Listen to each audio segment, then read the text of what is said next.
We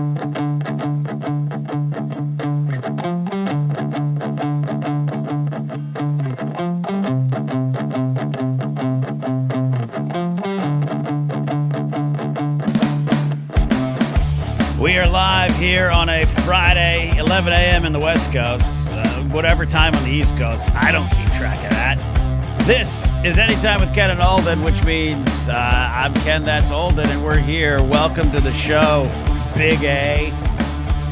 Big A? I get to be Big A? That's great. I don't know. It's a nice upgrade. I don't want to be Little A, because that just... Well, I can't think of many good littles. Little Richard, that's one.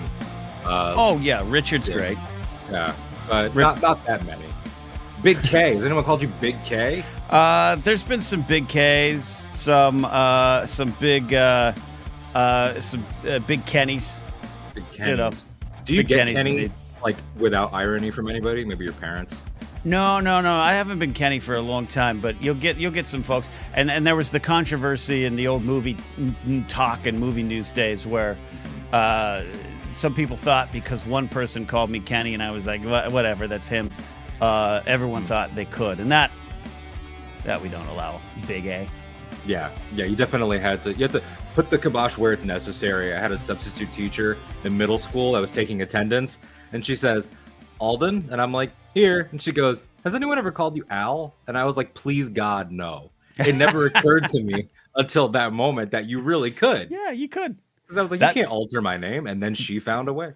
She found a way. That's my dad's name, Al, and that's his full name. He was born Ollie, O-L-I, but came through Ellis Island, and they were like, "You're Al. That's it, Al. No Alan, no Alberts, no Alden, Al, A-L." Look, so there's a conversation. There's an immigration conversation to be had about the experience of the name changes and everything, but like that one in particular is like, you people are so lazy. Ollie's not difficult. There are American Olivers and Ollies. Could have been an Oliver.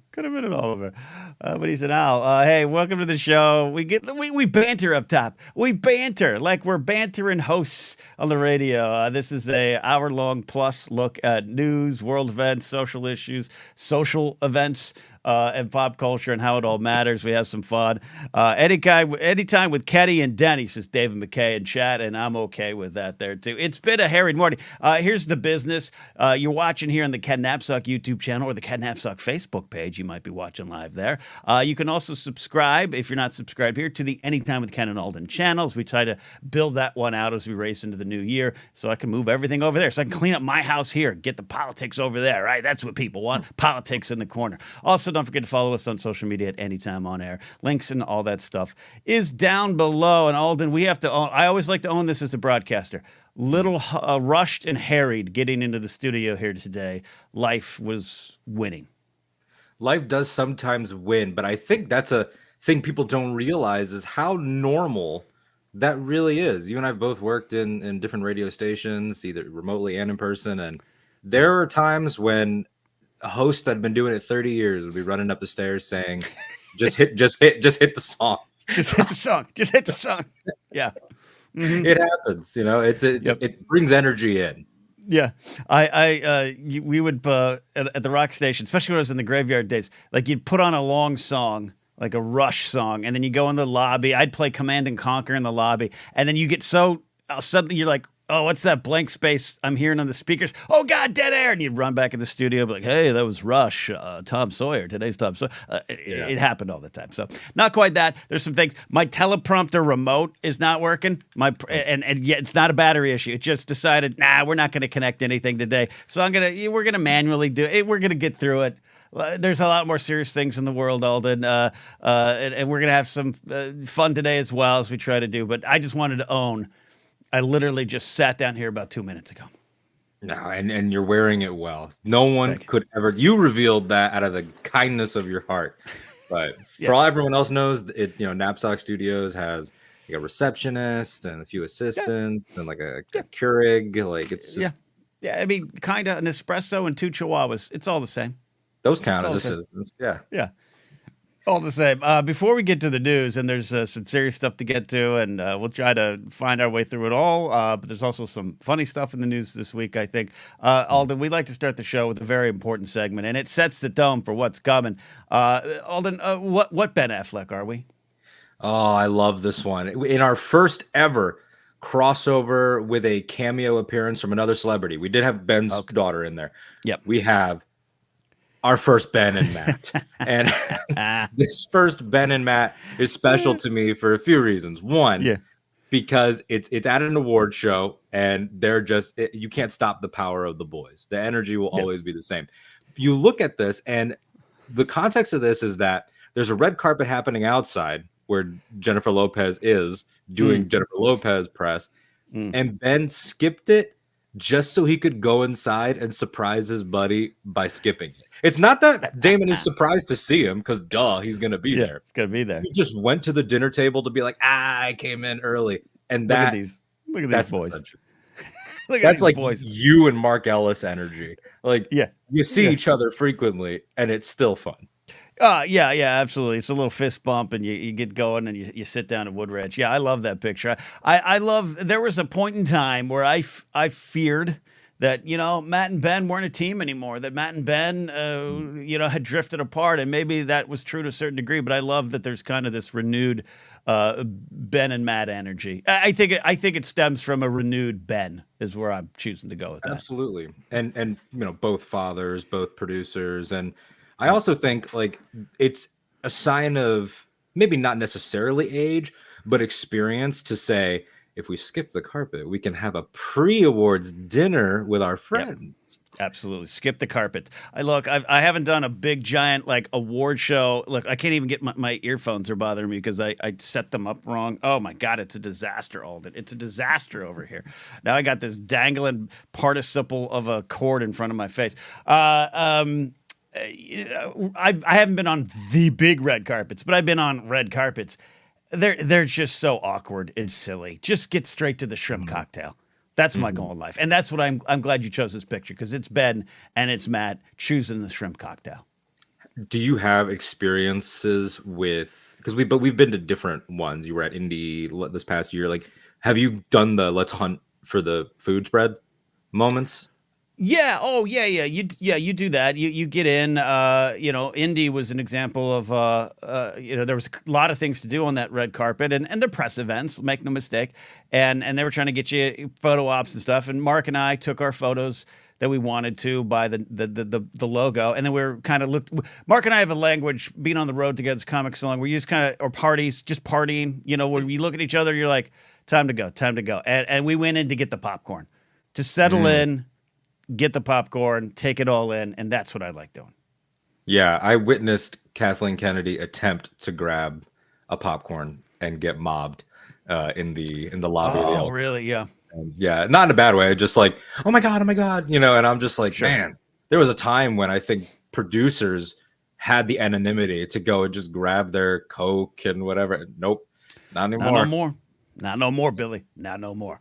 So there you go. That sets the tone. We're all going to skip the fluff and go straight to the shrimp cocktail snacks and laughs with friends. And that helps us get through some of the hard stuff. All right. With that, we are going to start taking a look at news, but I will say this up top. I am going to my teleprompter, which I rely on, which is great. I didn't have that back in the Schmoes day. The teleprompter remote, kaput. I've got to throw it away. I got the bat, nothing. So we get to do this awkward thing. I start the music. I press the button. Here's a look at some of the headlines making the world spin this week. We're off and running. Ansar Allah, the supporters of God, first came into the world scene in the 1990s, based out of Yemen and known more commonly as the Houthi rebels, the Islamic political and military group. Might not have been known by everyone around the world then, but they should know them now. This after the World Tag Team Champions of War, the United States, the United Kingdom, with little help from other countries, carried out the first direct strikes against the Iranian-backed group Thursday and kept going, some 60 strikes and counting at the time of me pressing that little button. The strikes came after the Houthi rebels kept attacking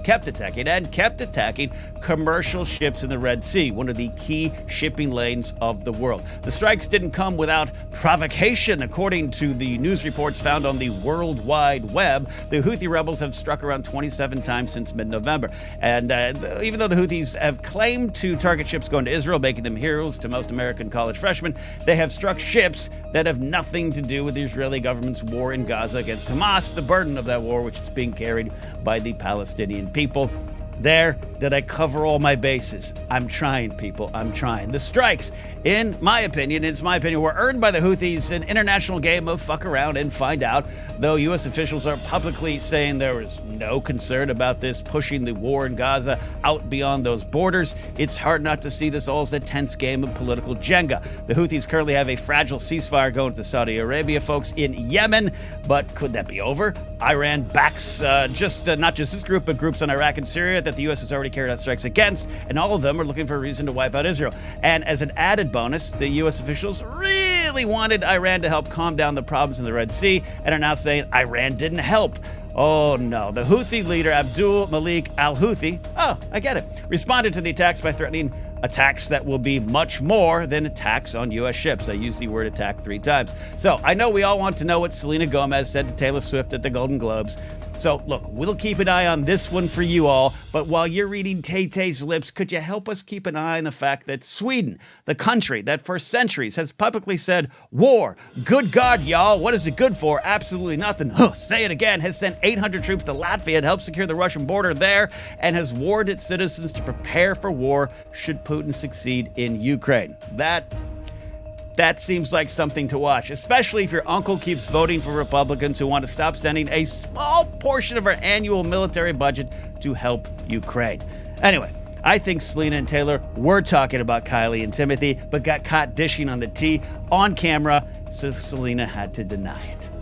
And hey, how about a U.S. political story? It's an election year, after all, to which that work friend you have who believes that both sides suck says, another election. I just want to talk about Selena Gomez getting cast as Linda Ronstadt, which I do too. It's a great choice. Chris Christie, who recently apologized for voting for Donald Trump in 2016, yet seemed to forget he also did so in 2020, dropped out of the race to become the number 2 candidate for the Republican presidential nominee. And you know what? I'll miss those debate sound bites of the first son of Newark, New Jersey, hammering Vivek Ramaswamy and telling MAGA people to their dumbstruck faces that Donald Trump is a liar and a cheat. But it was never going to work out for you, Governor. The cult you run with has its leader. But before he left, Christie gave us one last good moment when part of a conversation he was having with a New Hampshire campaign chair was caught on a hot mic.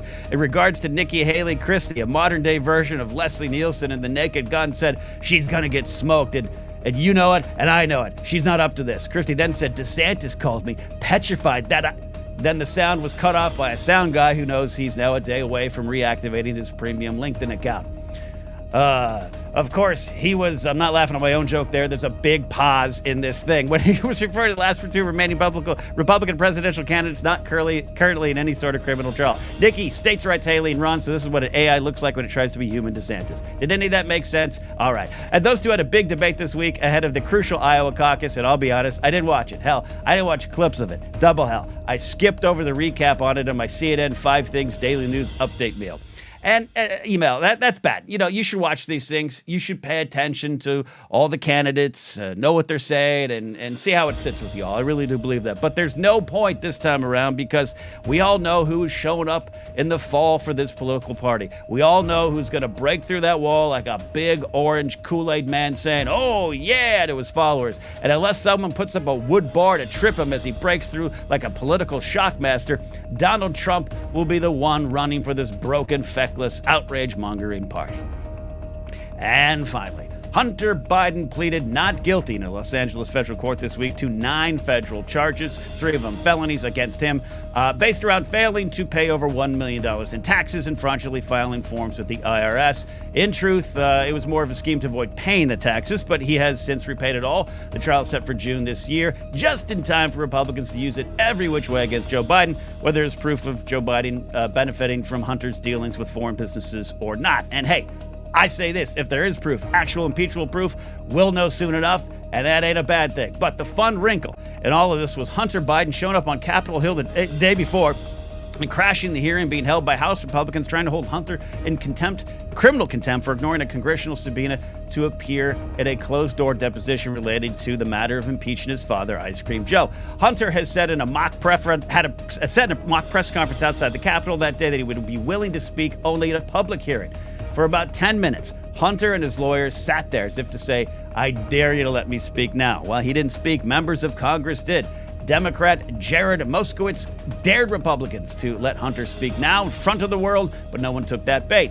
That happened after Representative Nancy Mace of South Carolina chastised Hunter for spitting in their faces and asked, "What are you afraid of? Have you no balls?" Isn't that how the duel between Alexander Hamilton and Aaron Burr started? Republicans tripped over themselves to try to yell at Hunter, causing Republican Andy Biggs to blurt out to his colleagues, "Don't act like a bunch of Nimrods." Too late, Andy. Way too late. And just as Margie Taylor Greene was about to put aside her Jewish space laser tinfoil hat to cut a heel promo on Hunter, Biden and his team got up and left, walking away as a certifiable nutjob Republican accused Hunter of being afraid of strong women. Folks, that was the best episode of Veep I have ever seen. The world may be burning up as we speak, literally, but who are we if we can't laugh at the Republican voters, people elected to lead us to the rest of the world? That didn't make sense. This teleprompter just broke my life. That's the news. Alden, anything you want to talk about? Oh, man. What a time. I truly, deeply don't understand the obsession with this man's son. Like, I mean, I get it. Like, there should be a standard. There should be, an ability to say this is wrong and therefore we do X. But we know that's not how it functions here. Like, my thing is, I just want, if we're like child witch hunt equality, like where is the Jared version of this, or the Don Jr. people we know, like Don Jr. defraud charities and do things like that. We verifiably know this. So, is Hunter a kind of a crazy ass? No doubt. We've seen the photos and videos, but thanks, Marge. Yeah, we've seen them. Yeah. I just gotta know, like, where will this lead us in terms of, like, are they immediately going to begin the Trump kid stuff when this is over? But do the Democrats even have that sort of, I don't know. Look, here's the thing. I don't know if they have it in them, meaning that I actually kind of mean that as a good way. I'd love to see them all prosecuted and all that come out in the wash, but this is there's other bigger fish to fry, so to speak, right? The genius of these Republicans is the perception is the reality, right? And I bet I haven't had these conversations with folks and people in my life from that side that this is all tied together, right? This is all Joe and Hunter, and this is all a work, and they've already won in my eyes. That's the danger of it, and that's the danger of the trial being set in June, where this is going to come up at water coolers, just because I've heard Hunter's laptop was the thing for years, and whether or not there's proof or not, and you and I could sit here with a reasoned face and say, yeah, if there's proof, impeach Joe. If there's proof, put Hunter in jail for 17 years, which is what he's looking at. They've already lost in the eyes of the whack jobs voting for these folks, is what I think. This is not a game of actually trying to, bestow justice upon the system. Mm-hmm. It's not. It is entirely about shifting perspectives, because if they can somehow get Biden's son to go down before all of this happens in the fall, well, then that, because we've done a terrible job of holding anybody in their camp and their literal family accountable for anything that has happened. And a lot of that is the spinelessness of a lot of the more mainstream Dems, and how I think that the idea of going high when they go low has sort of brought us here in a lot of ways. And look, I think you would maybe agree. I hope, I don't know, that going high is still, morally right. But if you prefer, but I always say, like in Game of Thrones, Tywin Lannister's the best because he's the best at what the world actually deems. Now he lost because he wasn't the best, and his son killed him because he didn't love his family. But that's a different conversation for another show that you and I do have. But you know what I mean? Where it's like, sometimes you want him to get dirty and win. I don't mean to be cynical about it. Like I'm watching this as close as I want. I don't want to spend a lot of time on Hunter Biden in my life, but yeah, the folks that don't read the stories, that don't get the CNN 5 things update emails. Hunter's dirty, Joe's dirty. It's the Joe crime family, and my cult leader told me, and there we go. There we Yeah. go. It's I frustrating. mean, for our first Star Wars reference of the week, because it always happens, think about how easy it is to convince people that know nothing that the sequel trilogy didn't succeed. It's extremely easy. A couple of Facebook memes will do that. So if we're able to Yes. make people believe that they understand box office and things like that with nothing, then trials, national coverage, photos from the Capitol, lawyers, Trump screaming and moaning, Marjorie screaming, like it, all of that, it just for an easily swayed public is Yeah. going to be kryptonite. I mean, it's really, really bad. Yeah, and it fuels the both sides suck conversation that I have with a lot of friends who, oh, I'm not really political. Aaron Rodgers said that this week in his lame ass response to the Kimmel situation of, Yeah. I'm not really political. The fuck you are. You're political. Are you a human being on this planet? Do you have thoughts on the world? You're political. And these people who are like, I'm not really political. They're all dirty. Can't see the difference between Hunter makes a lot of mistakes that he should be punished for, and he is, versus Jared, Ivanka, and all those that whole crew, and Ivana. It's just crime family is one of our Star Wars and Galaxy comment here. The Trump crime family is an actual crime family. And it all comes out equal in the internet space, and it just drives me crazy. Anyways, I keep going back to that because that's all I got today on that. No, I agree. I mean, yeah, Eli's comment, I'll bring it up in full. Who supported insurrection and are responsible for over 350 deaths via COVID-19. There's that. There's the fraud of Trump University. There's the fraud of their golf charity situation with the children's fund. There's the all the credible allegations of assault. There's the Saudi money. There's all this stuff. And right here, I'm all for Hunter Biden facing the consequences of his actions. Yep. He's become this absurd source of whataboutism for the GOP. Yes. Michael McCarthy. Yeah, 100% well said, agree. Michael. Michael, you should be in this host chair today, as I'm still flummoxed from life. But that's the crux of my issue, where it's just like, and thanks to Space Laser Green showing those photos, it's like it's all equal in their minds. Drives me crazy, Alden. Yeah, I just want to draw it real quick. During your news, I did forget to bring up this. This is what we're talking about. Like, this is the level of decorum that they think is somehow so far above Hunter Biden's level of decorum, and that to me is just like, come on. Like, what is the standard, if any? I'm not defending him on any level, right? I mean, maybe I am. Let's be honest, maybe I am. But like, there's that one thing that went up of like someone showed him like he had rented a waterfall slide and was going down it naked, and someone tweeted out like, you couldn't make him seem more cool than if you tried. Like, yes. He's just, people are, I love all of those memes. Like, oh, so you're telling me the first son is awesome? Okay. yeah. Like, drug problem, this, sex workers got it. But man, who doesn't want to go down a water slide naked? Yeah, and that's part of the absurdity as well. He's probably the raddest hang. Yeah. Andy has a comment here I want to bring up. They point out political neutrality is just choosing violence in a cowardly way. I really believe that, and I say that as someone who for years was like, oh, that was my response to politics. And that's because I had the privilege to do that. That I had the privilege to. No one in office would affect me, and that is a truth for a lot of folks. Even if it's not 100% true, but there's the people out there in the world that who's in office, as bad as both sides are, who's in office might determine their very survival, might determine their very right to exist, and that's where I think political neutrality is just. Cowardly, as Nancy Mace would say. Do you have no balls? Yeah, absolutely. I mean, there's a line in Doctor Who that my favorite incarnation, the Matt Smith version, says, where the Doctor says, "Your cowardice isn't quaint, or your cowardice isn't quiet. It's good, strategic, or something like that." I flubbed the quote, but that's the point.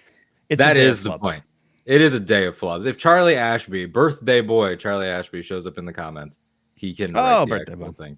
This comment again, Andy. Yeah, if Hunter Biden jerked a guy off at a kids musical, I mean, that's where we're at.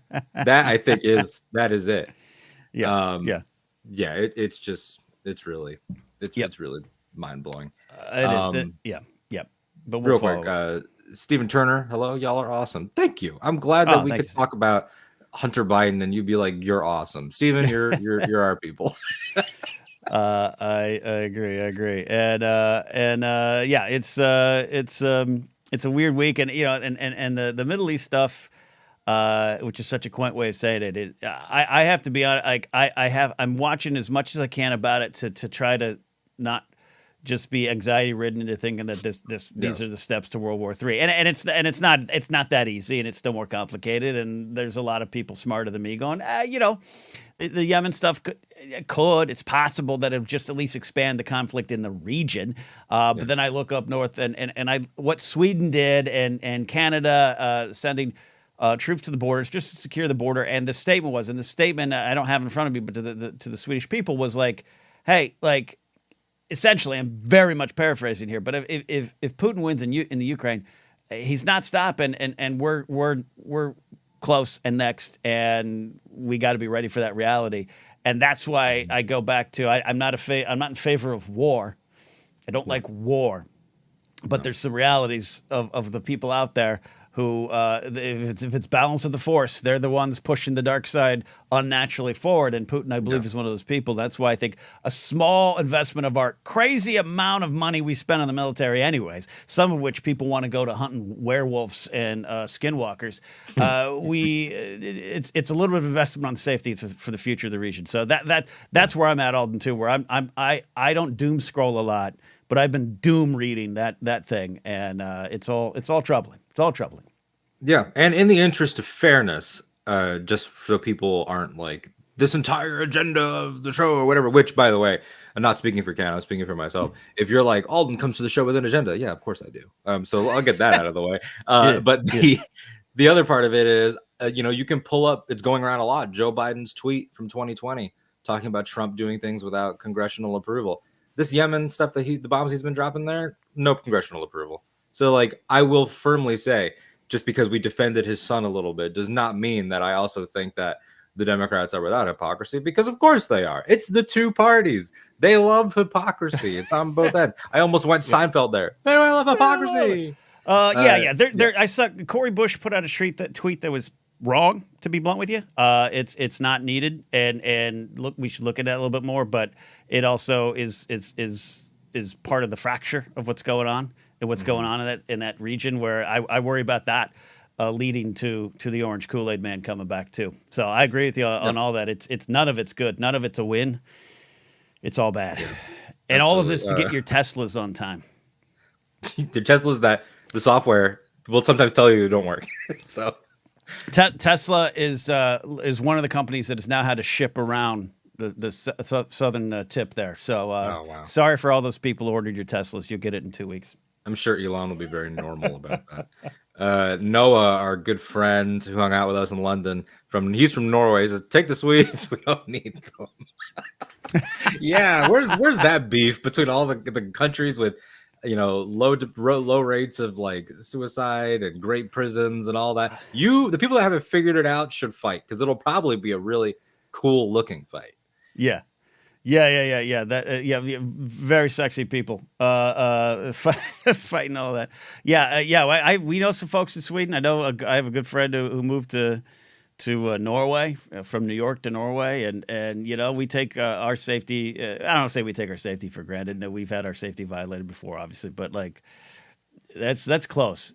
Mhm. That's Sarah Palin close to Russian close with that fighting.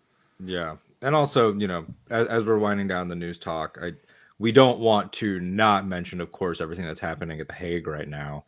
And it's an That's going on there. ongoing story. So it's, well, a lot of the stuff that we touch on today, even in entertainment, is going to be, and we will get to it. Don't worry. There's just only so many hours in the show.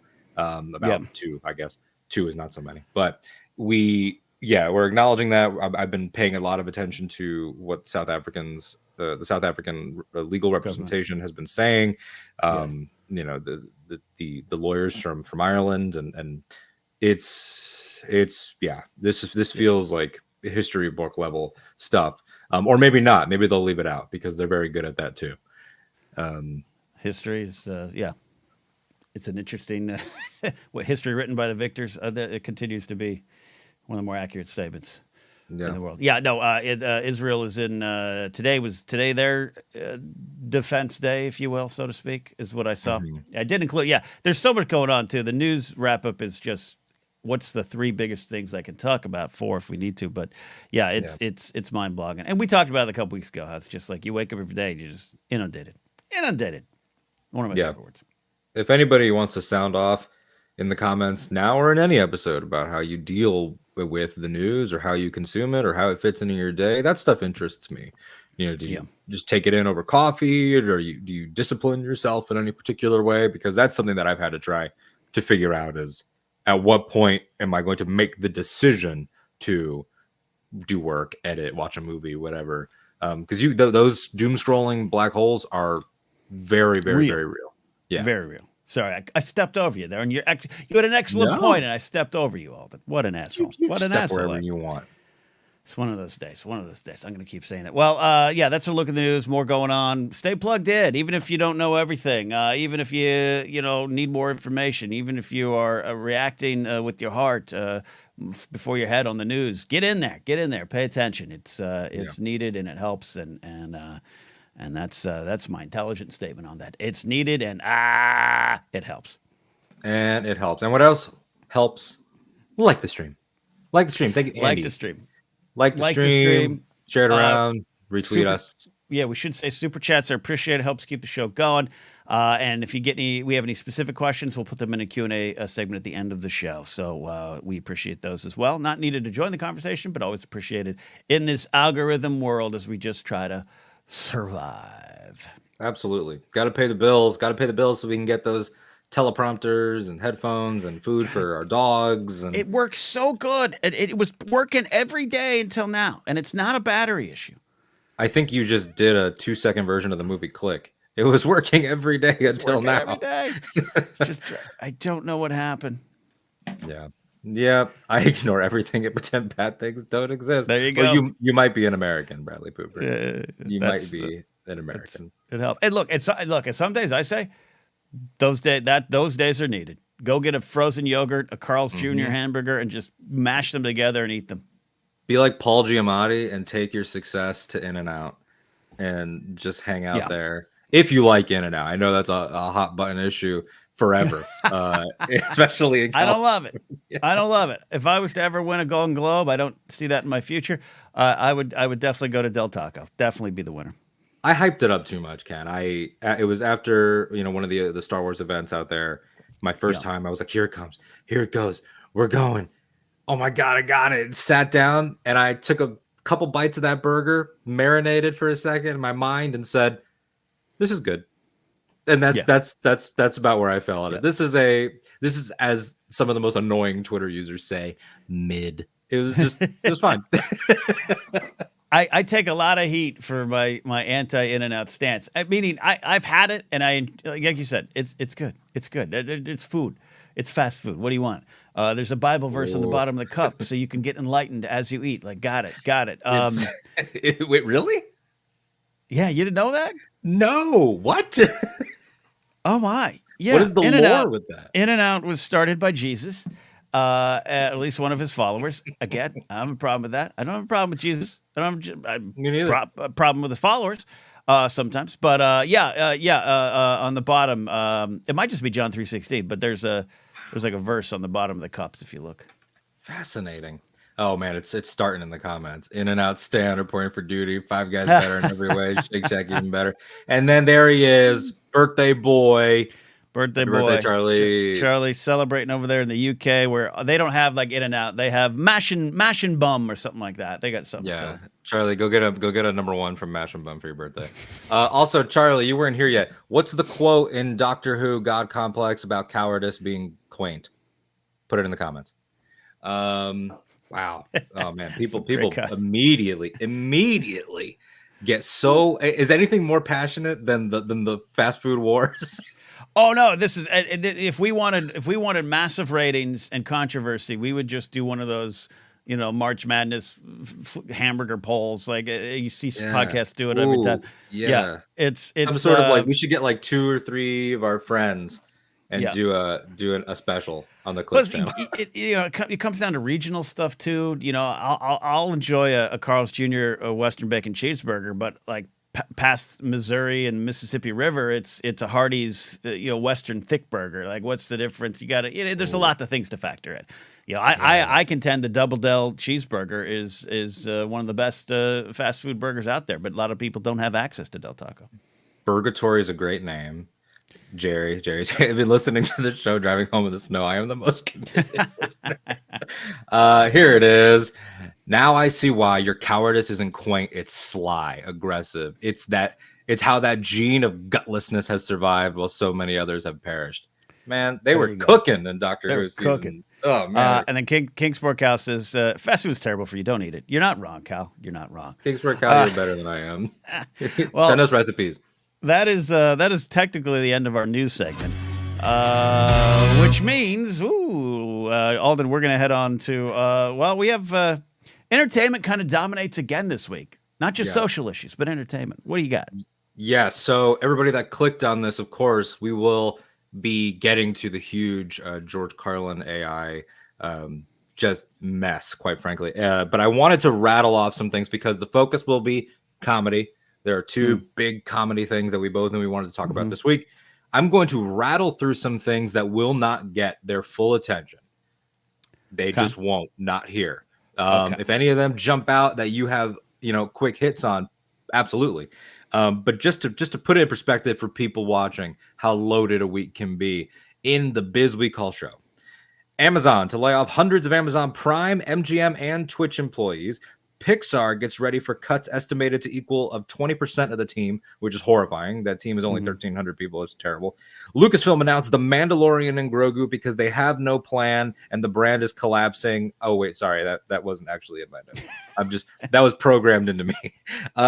Top Gun 3 is officially happening, and Tom Cruise expands his Hollywood powers over at Warner because I guess sometimes cultists win. SAG-AFTRA is under fire after a controversial AI voiceover agreement with Replica Studios that nobody consented to. And Kimmel destroyed Aaron Rodgers in his monologue. Rodgers doubled down right before his season segment on McAfee's show ended. So some people say he was ousted. Some people say he would have been gone anyway. That's for McAfee to know. And for McAfee to say nothing about, I'm sure. Now, they didn't say much. Just we're positive. Anything there you want to jump, or do you want to jump right into comedy? No. I am concerned about the layoffs, and these are entertainment ones. I saw Citicorp was going to lay off 2,000 or 20,000 or 200,000 employees. At this point, it doesn't matter. It's a lot of employees. I think it was 20,000. And this keeps going, and it's nothing new. It's the same old song, but the Amazon one. Like with Twitch, it's that same thing. Twitch gets created. Twitch has a founder. Twitch is a CEO. The CEO cashes out. I'm fine with that. That's your right to do that. That's kind of the goal. And then this destruction of these companies start to happen. It always starts to happen, and it creates a lot of fear. It creates not just like there's people. I'm one of them. I don't know where to go next in terms of jobs. Writing jobs, internet channels, all that kind of stuff. This is why I'm putting a lot of energy in what we do here and Force Center and other things. Like, I don't know where to go next. And I don't need anyone to care about me, but this is constantly happening. And these people don't have other studios to go to.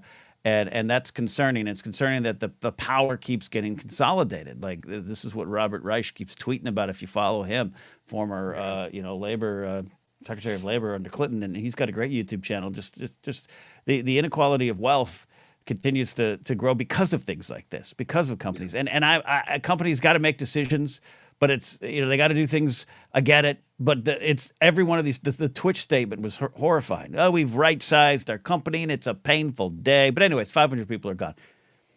It just keeps going on, and it just bums me out more than anything. It's a reality, but it bums me out.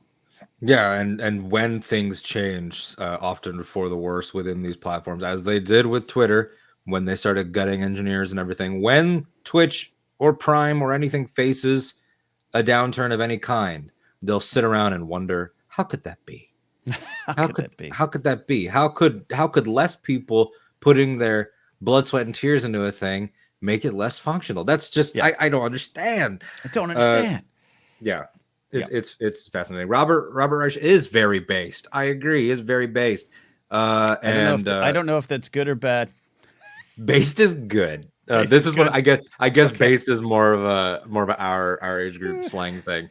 I first heard the word based, I think in whenever Thrawn was coming to Star Wars Rebels, someone referred Okay. to Dave Filoni as based Filoni. And I was like, I What guess what based is is good. I've heard it. I'm not an idiot. I've heard it. It's the mid thing. Mid sounds bad. Based sounds Mhm. bad to me, but also less Yeah. it's like base, like he's a foundation for something stronger. I don't know where it comes from. I think as you get older, I try to keep up. I don't want to be left behind, and I want to Yeah. change, and I want to help the next generation, but I want to be part of things. But there's 2 to 5 things you get to just go, I don't know, I'm old. I am going to read the Urban Dictionary definition now Thank you. live. Okay. Uh, a word used when you agree with something or when you want to recognize someone for being themselves, i.e., courageous and unique or not caring what others think, especially common in online political slang. The opposite of cringe, sometimes the opposite of biased. Very interesting. Okay. It clarifies. Okay. So it's a good thing. Yes. Yes. I Okay. do. I do enjoy it. Sometimes Okay. even rebel based. Thank you for that, Maddie. Love you. Yeah. Thank you, Maddie. Go back to sleep. All right. Now, Or it's evening there. No. now you might have heard of this little thing called the Golden Globes, I've and heard about it. you might have heard that sometimes people make other people laugh for money. That's something you can do as a job. I don't know if you knew that. Yeah. I've heard of it. You heard of it? Maybe brushed up against it a couple times. It's really something to see just how much award shows can rile people up, even when nobody gets hit, even when they're not trying to drag an indigenous woman off the stage like back in the Brando Yeah. era. Yeah. Yeah. It's always been a thing, and this one is not.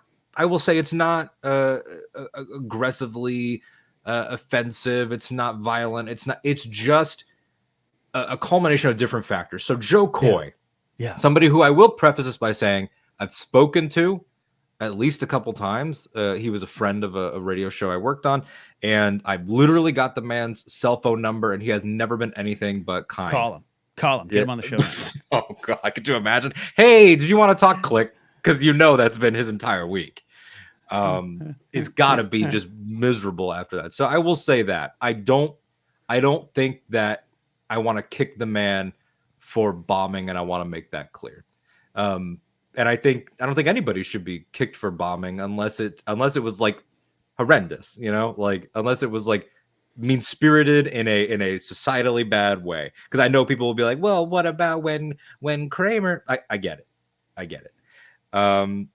The Golden Globes, I want to start here. A lot of this, we're going to switch to a tiny bit of an interview format because non-comedian talking to comedian. How do we feel, first and foremost, about the hosting role on its own? Because there are hosts of all kinds of things. And then, secondly, awards hosting role. Yeah. Look, I'll say it too as well. I don't know Joey Coy. I know a lot of people that do, and he's a talented comic with a great following, and has a good reputation. I'll say in terms of he's not on any lists I know of, and there's lists that go around of other comics, but I don't know the whole story. So if something comes out, we live in that time where you have to preface that. And I agree with you. I'm not here to kick him when he's down. Though it was the big giant gig, and everyone's saying his name, so it might not be as bad. As far as hosting. I did a lot of hosting as a stand-up in my early days. I hosted a ton of shows. It is a different skill set than stand-up, straight up stand-up. It's different, and I'm sure Joe has experience with that. But award show, I just think I was telling you, we were having this conversation via text this week because I prepared to defend him a lot more than others because I am a comic. There's the comic code. It's kind of like if you're not allowed in a wrestling locker room. Be careful what you say about a wrestling locker room around people who are in the locker room, right? So there's a little bit of that energy I have of just like there's a lot of people jumping on him who couldn't do 2 minutes at an open mic. That said, I think award show hosting is outdated. I think it is a thankless gig. And I've heard all of this week. I'm not saying anything new. It's a thankless gig. It's a cold room. It's a rich room. He's not on their level. They don't need anything from him. They do need something from Colbert or Letterman or Carson or any of the hosts, or they at least have a respect for them. You know, Tina Fey and Amy Poehler are great. Don't forget, though, they also did a joke about Taylor Swift that got Taylor so mad she spoke about it in interviews afterwards. So it's not exclusive to Joe Coy here. But I think we need to reevaluate. I know they one of the award shows a while ago tried the hostless one. You do need someone to drive us through segments and everything like that. But I think I have, as we go on, I'll pitch it back to you. I have problems with, I watched this monologue this morning, Alden, and here's what I'll say. Because I was like, I'd watch clips, but I was like, I watched it all this morning. It wasn't as bad as advertised, meaning it had some reactions, it had some laughs, it had some energy to it. I just think also there's a conversation to be had around that kind of humor, the roast style of humor, which isn't necessarily his normal style.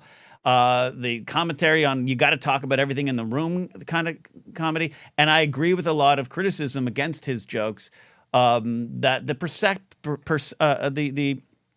perspective of his jokes was off. And we got a comment we're going to come back to that I actually agree with him to a degree on, but you know, the jokes about Barbie, you know, the takes out there, I think are correct about. I think that's the stuff that's got to change, and a lot of comics can't see that, and I have thoughts on that. Why? But that's my opening statement. If any of that made sense.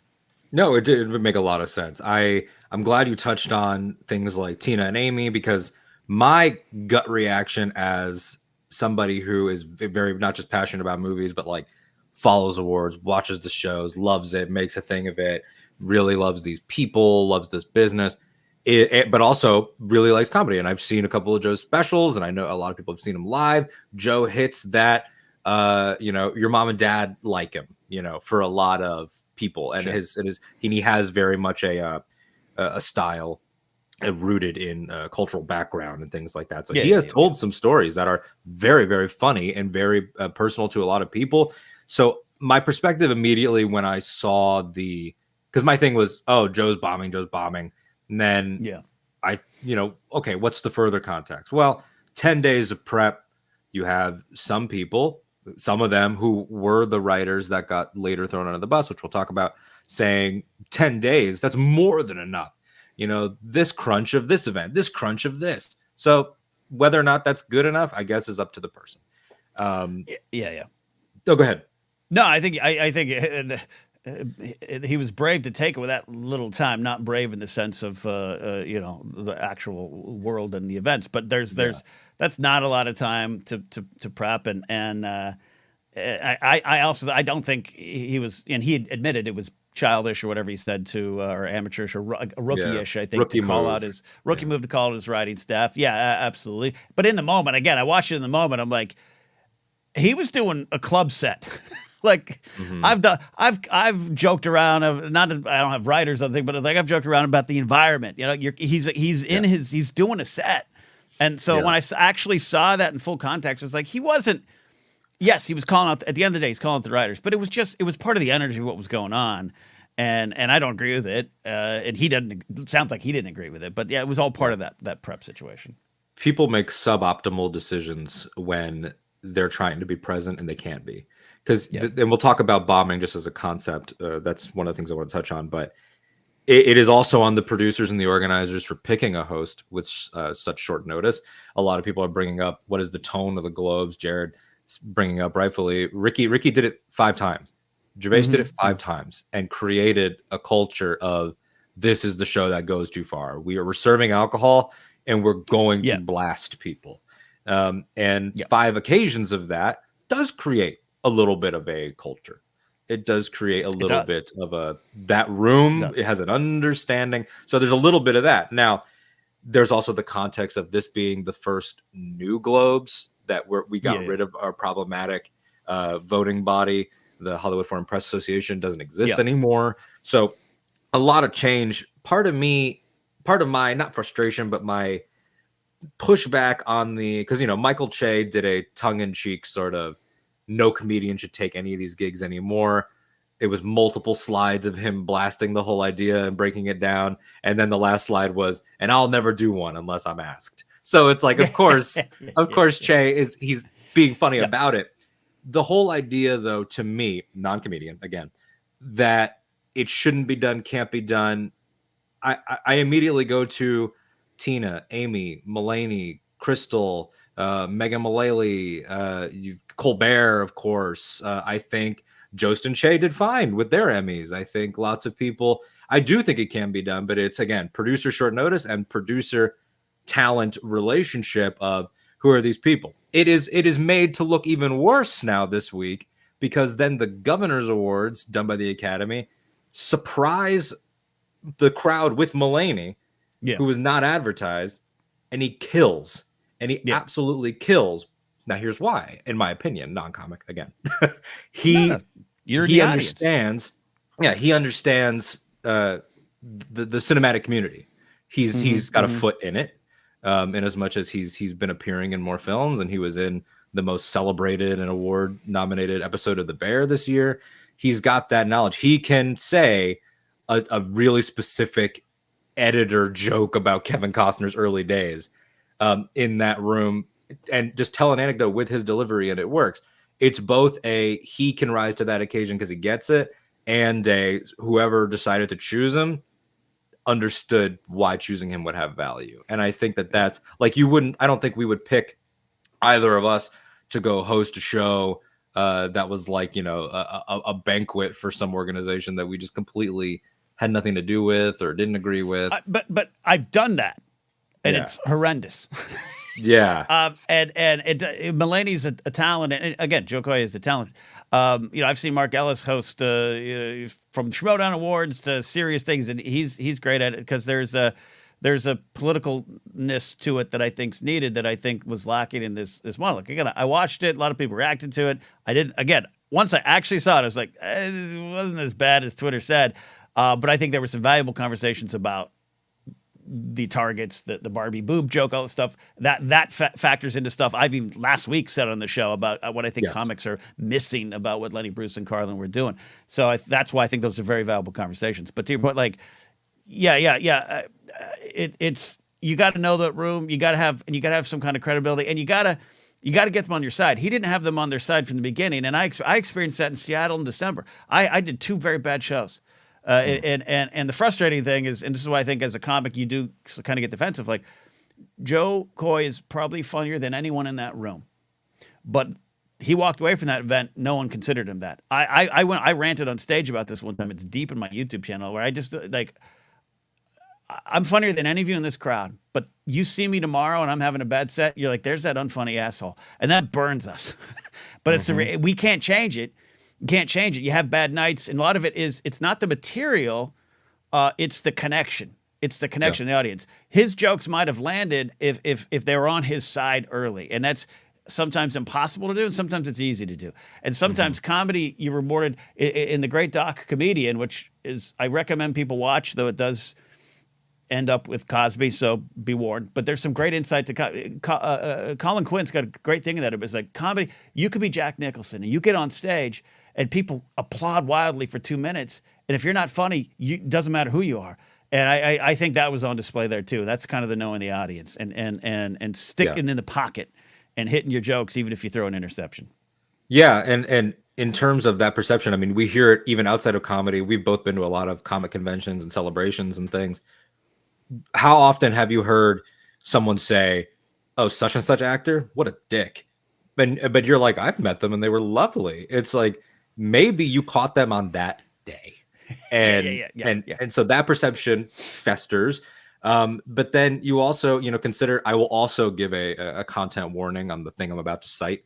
There is that HBO special, Talking Funny, which is not aged well because it's Louis C.K., Gervais, Seinfeld, and Rock. And they're talking, and I think it's a great conversation. Again, when it aired, it's a great conversation. But yes, when it aired, it was a lot more palatable. And Seinfeld talks about not playing colleges anymore because his understanding of that audience is that the second you go up, and maybe this is everywhere too, the social contract of comedian and crowd is, by me picking up this microphone as comic, I believe I am funny enough to make you laugh. And there's something that happens in the brain where the brain can't help but go, "Oh, really? You think?" Oh, yeah. And absolutely. So that "oh, really"-ness for people that are, as Michael Che pointed out, LeBron in the finals for movies, it becomes very difficult. So that Could you have made a joke about how Oppenheimer's based on American Prometheus and Barbie is based on toys? Yes, Yeah. because there is a funny irony there. Yeah. But boobs Yeah. with Greta and Taylor and Dua Lipa and Margot and all these people sitting there Yeah. is not the It path to that. it speaks to what but the Seinfeld thing comes. I mentioned this book last week, and I mumbled it. This is Cliff Nesterhoff's book, Outrageous: History of Showbiz and the Culture War. It mentions the Seinfeld talking about I don't want to do colleges and how that's not new, and how this idea that everyone's just offended is not new, and it's changed, and it's important to track the changes over the years, because often it's no one loves my blackface anymore is prevalent in the story of this book. It's a very valuable and insightful book. But I just think going to the point, there's ways to make that comparison and do it in a way that doesn't seem like you're, especially in that room, that you're dismantling everything that movie Barbie fought for, right? Mm-hmm. And I think that was what was on display. And I want to talk a little bit. You have some great questions here about of what Joy. I keep saying Joy because Joe Coy, two words squished together. Joe Coy said. So I'll get to a little bit more of that. But the hard thing for comics, even those well-intentioned comics, and maybe even myself, is comedy clubs are this little kind of sanctuary, and if you, and I don't mean you, I mean the general public, Twitter sphere, they watch the Barbie joke and they rip into Coy as a person, and they rip into comedy and all that kind of stuff for, as I've said several times, justifiable, understandable reasons about the jokes. You keep telling that to comics, and then comics go on the road. I know there's one guy I used to work with him, and I hadn't seen him in years, and Ellis was doing some sets in Vegas, and I went out, and the guy was headlining, and I was like, oh my God. And I didn't realize he's all an anti-cancel culture guy. Every joke is about a racial difference or a racial stereotype and all this stuff, right? The word "killed" doesn't even cover what he did for the 3 nights I saw him. Everyone in that crowd, a wide variety of people watching, by the way, it's Vegas, loved him. And afterwards, he's selling merch, and you can't cancel me or whatever it is, and people are give me one of those shirts. So then if I try to tell, because I ran into him again, and we were having a conversation in a green room with some other comics, and someone brought up politics, and he's this guy, he's a white guy, and he's like, oh, politics, right?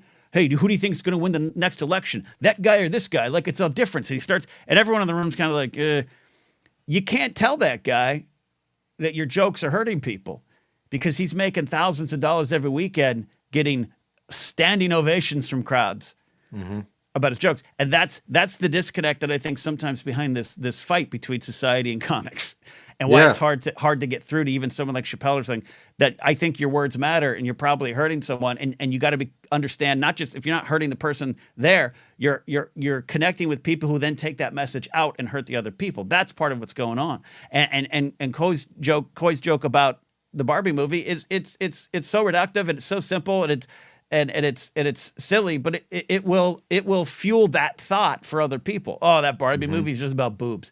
And that's the danger. But I'm not saying as a defense of comics, I'm trying to say that's why there's a disconnect, and there's often comics get defensive online, these big giant comics, is because they go nightly to clubs where everyone in that crowd eats this up. And it's hard to comprehend sometimes. The echo chamber of money and of factual statistical box office success is difficult to shatter. And you're right, like the Chappelle special that came out a couple weeks ago, he's had that Netflix deal, and they've all just ramped up the same issue that people have been talking about, with increasing joke frequency. And it's at the point where nobody is saying that Chappelle is no longer box office, or that he doesn't have the freedom to do those things. What we are saying is, does he realize, and maybe he does or doesn't, maybe he doesn't care, maybe, I don't know, that he's creating an environment where people will take those things out into the world, but also do any type of echo chamber. Wrestling locker room's a great comparison. Do they think about the next generation coming up under them and what that culture is like? I mean, if you ask a lot of women and non-binary people within the comedy world, they would probably say, no, they're not thinking about us and the up and comers and the people breaking in. And So it's like, yeah, Joe, I have Joe's quote here, if you've seen me, you'll see just how much I praise and shine light on women. I'm telling a joke. What happened to society where we can't even joke with each other anymore? And it's such an easy fallback. I think that whenever a guy with a lot of money is criticized, they immediately say, what happened to society where we can't? No one said you can't. That was never said. It was never uttered. It was never implied that you can't. It was just if you are in that position, should you not be the one trying to do better, innovate, find the unique angle? And maybe that's the 10 days thing. Maybe that's the 10 days thing. I don't know. Yeah. No, I see. That's what I said. Where like I slightly agree with him in a sense. Meaning, I do feel I've gotten to the point now where I do feel like it's not that people are offended. It's we're all on pins and needles. And I've seen that at comedy clubs where it's a funny a joke or a side. It's something you might say between friends, and not that makes it right, but you know what I mean. Like where suddenly like the crowd is like they look around. And that's where a lot of the laughter is. They look around. It's not like they're like, they're like, can't, and there's a lot of that. And it's hard to navigate sometimes because it can change, man. It can change. I want to change. And I think my whole act is based around me trying to reconcile that I need to change because the world as it moves forward is right. But it's hard. So I'm not defending all of it. It's just like I used to do a joke about my car getting graffitied. And the joke included the words that were on my car. It was a real story. I would not dare do that joke anymore because it doesn't need to be done in that way. I'm proud of the joke. I used to do it in downtown LA at a mostly black comedy club, and I would be applauded and carried off as a champion for this joke. It was really funny to them. I don't know if that would be now because times have changed. And I think a lot of the comics are struggling with that because of what I said. What do you mean I need to change? I'm being applauded every night. And then because the rest of the world's watching in a way they weren't doing back when I was doing that joke, right? And it's not about even the words I have in the thing. It's just about my perspective. It's not needed anymore. That joke needs to go away. That approach needs to go away. And that's the struggle. That's as I try to understand even where because I have a lot of problems with these comics, right? I have a lot of even the really, really fucking funny ones. I'm like, but your perception is off. Right. Where your jokes are coming from is off. It's potentially destructive, and you don't care because why would you? If 700 people over a weekend are applauding you every night. Or 200 or 300 in a showroom. So, anyways, I don't know if that makes any sense. I'm trying to not come down the middle. I'm trying to explain it from a comics perspective because we do rally around each other. It's Gad, like that stuff's serious. Like wrestling locker rooms. You're a good friend of mine. If I was still working with MPW, I wouldn't allow you in the wrestling locker room. You haven't earned it. And there's a code there. I still don't go to green rooms at comedy shows unless I'm invited. And so we circle around to our detriment. Cops do that, firefighters do that, politicians. We all probably do that. We circle around. And it just, I see it happening time and time again with comics where it's just like, we rally around. We understand it more than other people. That's why Mark and I was talking, like, I'll give comics the benefit of the doubt to try to work out what your point is. But at some point you gotta change. And this was an example of an audience going, it ain't working. It ain't working, pal. And that's hard to comprehend. And then that became the conversation once we had, and we're about to have Kimmel again, for the Oscars. So we'll see what he does. But when you had Mulaney in the same week, that to me was no, it's not, because I think it's very easy to be like, well, they have money and they're incapable of laughter. It's like, what are you talking about? Half of them make comedy. That to me, I completely resent and I'm very annoyed by, because when you have them in the same week, the same people at the same table arrangements, because they're by film, just rolling, just dying. It's not that they don't like comedy, that they think comedy is lesser. Maybe some of them do think that. I'm not in their minds. But en masse, it's like nobody is saying stand-ups don't have a place at this, because Eddie Murphy, Jim Carrey, Adam Sandler, like these are people that have transcended and become their peer. It's not that. There is no actors and directors versus comedians. It's just what are you doing and why? It's such an individualized thing. And last thing I wanted to touch on is the idea of bombing and recovery and sort of like that sympathy, because it's like I got really really annoyed at him and pissed when he did the writers thing, but then when he himself said, oh, rookie move, I shouldn't have done it, we make suboptimal decisions, like I said. And I'm just curious if you have either advice or for anybody watching or and sort of an emotional insight into how that is. Can you recover? Do you have to just accept the loss and just have to accept the loss, stick to the plan and let it go down? No. I mentioned it. I closed out the year with 2 shows in Seattle, and I didn't have great shows. I didn't have bad shows, but it was not unlike Joe Coy's set, where it was just flat. Everyone kind of stared at me. Some people giggled, and that's on me. And I think there's sometimes it's never a good job to blame the audience. But there's sometimes that they're not innocent as an audience. Audiences have energies. They have collective energies. And there are sometimes very tight crowds, sometimes very tired crowds. Sometimes there's the highly intellectual alt comedy crowd that might just nod. Hey, your joke is funny. I like it. So audiences do matter, but you got to connect to them. And when I fail, it's not necessarily the words. It's the conviction and the energy and the connection. Am I looking them in the eyes? And I fail that. I have social anxiety, right? When getting on stage as a comic for me is the last bastion. I could do this all day with you for 5 hours. It doesn't matter. On stage, that's the last bastion of my 12-year-old self-loathing and inadequacy feelings. And they emerge on stage sometimes a lot. And they emerge on stage. It's not about just getting a laugh, but if I get on stage and I feel they hate me, I go in that cocoon. And even the best comics, there's nights, I've seen them, man. There's nights where they're not connecting. And some have the advantage of being who they are. They've earned it over the years. It's there. I was at the store about 2 months ago, maybe, when Bill Burr dropped by. He's always there. It's not a unique thing, but he dropped by. Bill Burr dropped by, dropped in on a set in the original room. He's got all the currency in the world. The crowd immediately sits up straight and they're paying attention and they're locked in. And I've seen other comics with lesser names who they walk in and they're very funny. And it's like the crowd's just like, we don't know you. We don't know you. So you have to work through that. It's very psychological. And like I said, I've always was the funnier guy in the office. I was the funnier guy in the friends group. I'm actually considered the comics comic, one of the funnier guys within the comic groups. But it doesn't always translate. In fact, often doesn't translate to success because it's a real psychological hit that I can't get over and other comics can. And so that's part of the psychological effects of bombing and getting through it. But I look at it, I'm a sports fan. Mark Ellis and I are the ones who we work together the most, at least for me with him. We talk things in sports. It's about a quarterback. Stay in that pocket. You threw an incomplete pass, stay in that pocket. Complete the next pass.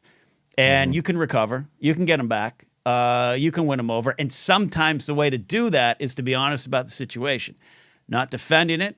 He fought against it.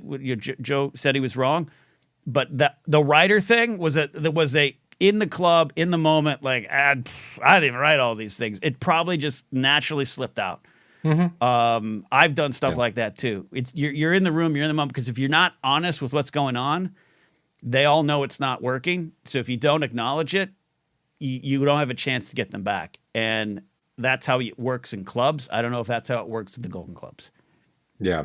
I would bring this up real quick just to Steve R. Let's get straight. No one can be offended. No one has said that. I want to make that clear. And I'm not saying that aggressively at you, Steve, but literally no one has said that. You have the freedom to say whatever you want. You have the freedom to dislike whatever you want. You have the freedom to be offended or not. There's literally there is as much of a war on comedy speech as there is on Christmas. It's only as much of a war as you think there is.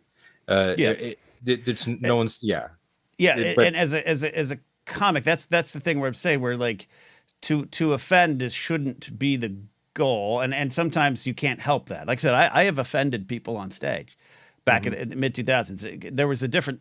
The context of the mid-2000s in comedy was let's all be edgelords and let's all find where we can push the boundaries. And it's I've had I remember 2 audience members got up and walked out on something I did. It wasn't even tremendously horrible. Just was there's no reason for me to tell them a joke. Offenses, offense is a weird thing sometimes. I think there's a lot of pearl clutching. But I question the comics who don't understand the weight of their words. What's the goal? Are you here to entertain and enlighten, or you here to attack? And I think, the last point on this, because we do have to get to the other comedy story. My last point, I think of Tiffany Haddish. I think she was in Miami. I know we talked about it on the rock station I was on, but she lost a hold of one of her jokes and kind of, I don't know if it was a bombing or a stumbling, but she ended up forgetting her material, and she was able to turn that into a really endearing moment. And she kind of just like sat down and just turned it into a talk back. Like she was just like, I lost it. Sorry guys, let's hang. Like the like pro wrestling telling a story with prearranged violence. If look at the Rock Hogan moment at what, WrestleMania 17 or 18. Mm-hmm. They had to change. They realized the plan wasn't going to work. So let's change it. I don't love Hulk Hogan, who he is overall in life, but that's one of the greatest wrestling moments, I think. It's one of the greatest matches because of that. That's how comedy works too. But I think in an award show, when it's not people, the illusion is you're just making it all up on the spot and chatting with people, but everyone knows that's not true unless you're doing a lot of crowd work. But that's what you got to connect to. And sometimes what you're describing with Tiffany Haddish is, all right, that ain't working. Let's be honest about it. And that works sometimes. Absolutely. So one thing you touched on in there is sort of the unspoken fraternity / sorority of the comedian and the way that they stick together. Let's talk about something that I think a lot of people are rightfully calling a betrayal. We have this George Carlin, I'm glad I'm dead. I don't even want to call it a special. An AI, the Dudesy AI that is used, created, and does a podcast. Again, I hate referring to this thing as a person. It is Will Sasso and Chad Kultgen who come together and do the Dudesy podcast. The AI is the third host. They have already done this and faced legal action the threat of legal action from Tom Brady, a special that was then taken down. And here they are with what has already been explicitly confirmed by Kelly Carlin to be a no permission granted situation, a Carlin special of him talking about current topics, billionaires, trans rights, different things, etc. Kelly Carlin, I want to read her quote to start us off, says, "My dad spent a lifetime perfecting his craft from his very human life, brain, and imagination. No machine will ever replace his genius. These AI-generated products are clever attempts at trying to create a mind that will never exist again." She pointed out the fact that he has 14 specials to choose from if you want to watch them that are available everywhere. And then she also reached out to, I think wisely and smart to do it in public, Robin Williams' daughter, Zelda Williams, also filmmaker, Lisa Frankenstein coming up, her feature film, Joan Rivers' daughter, Melissa Rivers, and the official Twitter account, I guess, run by the estate of Gary Shandling, the late Gary Shandling. Now, visceral reaction to this on my part was just disgust. Just immediate, disgust on the level of it shouldn't exist, disgust on the level of the precedent it sets, and disgust on the level of these are comics. This is Will Sasso at Mad TV. Just why? I don't understand the motivation there. I'm still confused. I watched about 5 minutes of the special this morning. I watched about 20 minutes of their show, the Dudesky show. It's funny. I bombed in front of Will Sasso one night about 2006. He was in the front row, not laughing at me. And he's great with impersonations. Impersonation comedy isn't necessarily my favorite, but it works well in sketches and all that kind of stuff. He's got a great Jesse Ventura. He does. That's true. I don't even. A lot of you have a right to be disgusted. Dare I even say offended? Everyone out there has some strong reactions to this, as they should. I'm confused beyond belief because I watched what was happening on this show. It's been going for 2 years, by the way. Mm-hmm. An AI produced comedy show. Cool. Whatever. They played the clip. I don't know if you watched it all. So the AI plays the clip. The co-host Dudesky plays the clip. They watch a few minutes of the Carlin thing and they react to it. And I think Will was confused. and then, even though they've taken part of this before, it scared him. I'm not saying that to defend them or the show. It's bizarre. I'm just confused. it's beyond a 5-minute sketch of doing a deep fake George Lucas. It's beyond a Saturday Night Live. And the special starts with the AI saying, again, this is like an impersonation. I'm doing an impersonation. But it's not being presented. And then there was this thing of like, now we'll get to bring back all these comics that have passed away. Richard Pryor, Robin Williams, Sam Kinison. The AI is running through this list with AI produced pictures of them. And I'm just like, what, but why? I'm just confused, Alden, as to why we're at this point and why it can't stop. It really is confusing. And again, I don't know why a comedian would go for it. I don't know how they can call it an impression. I don't know what how they're justifying it to themselves. It's almost like, like there's like the whole situation of like likeness rights and things that has always been around in Hollywood. But it's likeness, face, voice, IP, all these things that happen, and then so it's all those things combined. And then Kelly Carlin is a public figure, author, person who exists, who is intimately tied to her. It's not like she had no relationship with him and is no one. Yeah. And because again, it's where we're at with it all. And I'm going to admit something here too. Like I listened to about 5 minutes of it. It wasn't like, this is great. I was mesmerized by how that even like it's not like 100% perfect voice. The cadence is down. It's not what I think the material is good or not. I just was like, you could convince someone that this is real. You could convince someone that this is scary real. part. Yeah. I mean, there's those, and look, I will say right here, people that know, I've laughed at the Obama, Trump, and Biden play a video game audios that you can hear. Like some of them are kind of funny, Yeah. Well, that's that's the danger where I'm going, where it's like, I didn't see their Brady one, but even going back to like, I was leaving Collider when they did the deepfake things, and some people have strong opinions of them. By the way, it wasn't the reason that the whole place shut down. I'll defend the team for that. There's a lot of other things that were at play. It's where the owner wanted to go, and he was obsessed with the tech, and that's not a problem to me. But I didn't like the sketches. But Mark was in one and everything. I think it's even different than that, because that's being presented as a joke. That's being presented as, hey, with this technology, we can make it seem it's George. Now, some people might be confused and fall for George Lucas actually being in that. Yeah. But it's not Will Ferrell doing it, because the AI actually says this in the intro. It's like Will Ferrell doing George Bush. No, it's not. No one for a second thought that was George W. Bush on Saturday Night Live. Exactly. It's about the honesty of the social contract. Like, I didn't think that Jordan Peele was Obama when I watched Key and Peele. I didn't think any of these things. Good one. Sort of, it is good. And it's like, why are we? I don't think we need to slap labels on things, like when people in England were pushing for Netflix's The Crown to say it's not a documentary. They don't need to say that. They don't need to say it. But this is being anytime being something marketed. Like that's happened, someone's been sued somewhere.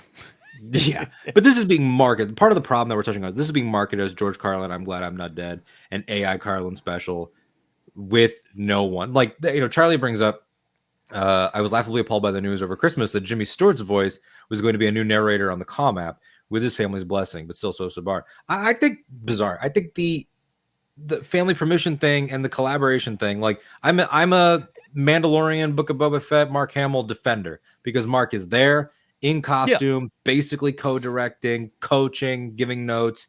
That's different than Peter Cushing. It's different than Jimmy Stewart on Calm. And this is completely the other way. Yeah, I also liked the use of the character. I think going forward, I'd like to see recast for a lot of reasons, not all of it related around tech. But again, the difference is Mandalorian and Book of Boba Fett wasn't trying to pretend that it was Mark Hamill. You know what I mean? Mm-hmm. No one on the team was like, oh, no, it's Mark. Oh, no, it's a computer. No, it's Mark. And they're literally touting this as, isn't this great? We don't have to say goodbye to these comics. We can have them forever. Yeah. And we as a people, is that what we want with this? AI is this umbrella term now, right? It's this bucket that we just have put a lot of things into, and eventually we're going to start pulling it out. I saw a tweet. I didn't save it this week. I was going to even show it. There's some guy. He's a commentator, has a show, whatever. He's on Twitter. He is quadriplegic, and he responded to someone saying, "Ooh, I don't want AI. I want it to go away. Everything." And he was like, "I don't." And he lists off 10 things that AI could do, can do, Yes. and is possibly going to do to make him maybe not walk again, maybe not heal him, but he's like, it can control my arms and I can hug someone again. And he said correctly, this is what AI should be used for. Instead, it's being used for profit margins or the stealing of art. And that's where this thing goes on to, is like, is this what we want to do? And maybe we have to live with it to get the other things. But I don't even have anger towards it. I have mass confusion as to why anyone thinks this is what we want in our future. We don't need to worry. George Carlin's not dead. We've got this hour special from him. Yeah, not him. My feelings are two-tiered. It's the confusion tier and the anger tier. Confusion tier about what we're doing, because, you know, as we talked about with like the Beatles Now and Then, like that was enabling the friends and family of this man to complete something with digital cleaning, with, you know, track separation, all the things that they were able to do, enabling someone to come in and improve their art or fix it, enabling somebody to that does face challenges that we don't face, to do things like speak and hug, human moments that can be facilitated. And you'll have, you know, the terms, a generative AI versus this AI, whatever. Yeah. What where the anger comes in is the insult to the family, and especially from people that probably revered this guy and said they were, you know, because everyone, like, I find me the comedian that isn't at least respectful of Carlin in some way, and to act like she's not there, and to make her find out about it online, and all of that is the disregard angers me. But in terms of the confusion, I go back to the idea that this is not creation. So this whole thing of like, oh well, we don't ever have to say goodbye. Yeah, you still do, because you cannot guarantee with not 1,000 years of advancement on this that those would be his takes or his lines or his premises. Right. You can't. It's impossible. He's dead. There's just no way to do it. It's not, can we get a shot of Christopher Reeves in the Flash movie? Correct. Because that doesn't require him to say anything. So there's those levels of, like, you know, Molly is here in the comments. Hi, Molly. I was lucky enough to see George Carlin live, and I grew up probably too young to watch some of it. Watching his comedy specials and the AI news is gross. She got to see him. I never got to be that lucky. We'll never recreate what happened the night Molly Damon saw George Carlin, because it was organic. Molly, all you have to do is just play this video. It's like he's right there. He's wonderful AI pictures on the screen that are off-putting. Yeah. So how can you say that it would be him? How can you, like, that's not, like, those are not my thoughts. Like, if you disappeared tomorrow and I was just peddling Ken Knapsack books and podcasts, being like, oh well, I knew him well, it's like, that doesn't that's not right. By the way, let me go, please let me go. I wrote an entire song on the Moon Agers album, but just let me die. Again, that's why I keep coming to this word confusion, because I'm just like, it gets infuriating of the folks that, like Molly said in the chat too, it's dangerous that there's some, like, look at what we pulled off. Now, I'm not even saying from Chad and Will Sasso. I'm just saying in general. A lot of I'll use the term tech bro, which again also can be an overall umbrella term for people. You know, it could be unfair maybe to some. Those folks who are just like, and after Carlin, we could do Kennison, we could do Robin, and it's like, no. Yeah. And why is it? And Robin, in Robin's will was the whole, no one can play me for 10 years and, like, at least give the world, like, give my life a rest. We're past that now. And I'm sure this is something that Zelda Williams and his son, apologies, I forget his name, that they have to deal with. Yeah, I mean, Zelda's more public too with it all. Yeah. No, I mean, look, she even wasn't thrilled with the Jake Lewis directed Jamie Costa, Robin Williams, finding out the day Belushi died short film that got out there, right? The proof of concept trailer. And I know Jamie, and I know Jake Lewis, and Jake's just great too, both sweethearts. Yeah. But Zelda had Why am I being sent this? Like, go do whatever you want to do, but this is a painful day in my father's life. My father isn't Yeah. here. Don't recreate that. And now we got this to this level. Yeah, I'll bring up this from Maddie. Maddie, of course, an excellent musician and somebody who's so well versed in the worlds, particularly of rock and of goth women. It's why I'm not for this Kiss Avatar concert. It gives corporations like Live Nation the idea of, oh, we can keep this going even when the artists are gone, and we can make money off of it. I mean, that is where it gets nuanced and weird, right? That's Mark Hamill Luke, because if Gene and Paul and Tommy and Eric are working with ILM like we know they are, and you got Hal Hickel involved, and they're showing the stage and everything, like that doesn't bother me until those four men are dead. Does that make sense? Like, if they want to be no longer of touring condition, either physically or just mentally, they don't want to do it, but they want to like be old guys in 2027 and be like, we approve this, go check it out. Is that not similar to television or film? That's a conversation, right? Yeah. Like, Someone in our chat said, Bradley said, it's called a slippery slope. These are all slippery slopes. Even the Luke Skywalker thing, I agree. I have some friends who are very close to me who passionately disagree with them on Luke Skywalker stuff, where they said it's step one to further destruction, so to speak. I don't necessarily think they're wrong. I just think I'd like to at least get off that slippery slope and deal with case by case conversations. But it all slides down fast. And the Kiss thing, it's also not surprising for Gene. Gene's gonna make can I make more money after I die? Yeah, let's figure that out. Gene's gonna ensure that Sophie's kids, his grandchildren, or is it Nick Simmons, like their grandchildren are going to be okay because Demon Grandpa is still selling out the garden. Like, and that's his right. And it is case by case. Like, again, the Star Wars of it all. Carrie Fisher was around when they made Rogue One.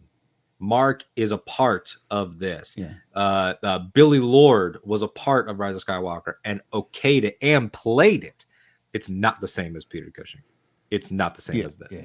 Yeah. And even like, and I loved Tarkin, and I had less problems with just how it looked versus other people with the Cushing thing. But even that is, it's a little weird. We're in unprecedented times, as they might say, Alden, and this that's why I keep going. I keep saying that big confusion word. That should just be the title of the episode. Confusion is it just, it's only going to get better. That's because there was that over at the end of 2023, there was that AI songwriter that was released. Ugh. What was her name? Anna something, AI Anna, whatever. And she's like, here's my first song. And it was creepy, right? And she couldn't get all the words right. But that's now. 2 years from now, you're not going to know. And that's where I'm just like, how does this stop? How does this not become Terminator 2 with some robot George Carlin launching nukes at us? Yeah, that's the thing, is what is the end point here? And does anybody thinking about the end point? And I would love to talk to Kelly Carlin about it, and it is something that I am sort of pursuing, hopefully, maybe, possibly. I read her entire book in one sitting about her father and her family life and everything, and it's just to think that can just happen without you is so strange. And you know what? If it happened with her, they'd be very different. Well, that was my final point on this thing too. Here, like, even one of my friends who's kind of on the no to AI side, he has the point of like, I don't care if their family says yes and they need a big last burst of money. I don't care. It's still a problem, and I understand that point of view. It does make, you mentioned the Billy Lord and all the stuff in the family, and the Cushing family even agree. It at least makes the conversation slightly different. If she had said, yeah, we worked on this, I thought it was interesting, I wouldn't love it, but okay. But that's the final wrinkle, is they did this, put out an hour special, marketed it. It's out there for clicks and she didn't even know. That doesn't seem smart legally. No, I love Andy's comment here. I'm against AI shit in the arts, but I'd be okay with AI Stan Lee because it's so in line with his brand of him being a grandpa taking credit for AI Stan Lee he created you, Andy. Didn't you know that? Yeah. I created Andy. I created the podcast. Excelsior. It's like Excelsior. Jack Kirby, and he can't come back as AI. Only I can. Yeah. No, I talked to the ghosts of Jack and and everybody from back in the day. They said it was fine. Yeah. The problem is Yeah. AI cannot self-determinate. Oh yeah, we're gonna have to do an episode where Ken and I start drinking and talk about Turing tests and all that stuff, because Look, the consciousness stuff is a very interesting thing. I'll have Grace was talking. She found an article. I need to find it. She found an article that some scientist was saying like by 2043, the AI will surpass us and realize it doesn't need us. And I don't know the entire scope of the article. She said that I have to actually go get it and read it. But even on the headline, I'm like, yeah, that don't sound good. That don't sound fun. You remember when the Xbox 360 was still the jam and they had Xbox Connect coming out and they did that Milo tech demo that never ended up, and that was a complete oversell and it was not actually capable of any of those things. Yeah. You can hold up an orange drawing and Milo will grab it and it'll be orange in the thing. We should have kidnapped Peter Molyneux when that happened and destroyed Connect and asked them what's going on here, because maybe Milo is still working. Yeah. Interesting. All right. Love it. I don't know. That's all I got to say on it. I'm confused, slightly appalled, and worried about my. Hopefully I'll be gone soon. You carry on without me. Yeah, I mean, but I'll need you though. You can't be gone because I'll need you for the resistance. Oh, that's the thing. All right, that's fair. I need you we need you all your knowledge of public safety and the roads and where to eat. And just like, it's gonna be so necessary. Yeah. Molly, you could come into the survival group too. Anyone else in the comments, that's welcome. Yeah. If anyone has questions about the apocalypse or anything that we've talked about or anything, now's the time. We got a couple questions as we move in with our sonic change. We worked in radio. I'll stop mentioning it every time. But we got a couple questions here I'll bring in. I don't know how serious it is because the username is a very serious name, Luke Skywanker. Look, you got to get it done in space. What's your Starbucks pick? Mine's a hot cafe latte. I don't go to Starbucks a lot. I try to go to the locals. But on the road, it's a big spot for a tea. If Mark and I are on the road, it's a Mark Ellis tea spot. So I just go simple, Alden. I go a tall pike and a grande cup. I like it. It's a little when I was growing up, I was doing the frappuccinos as much as possible, Java chip frap.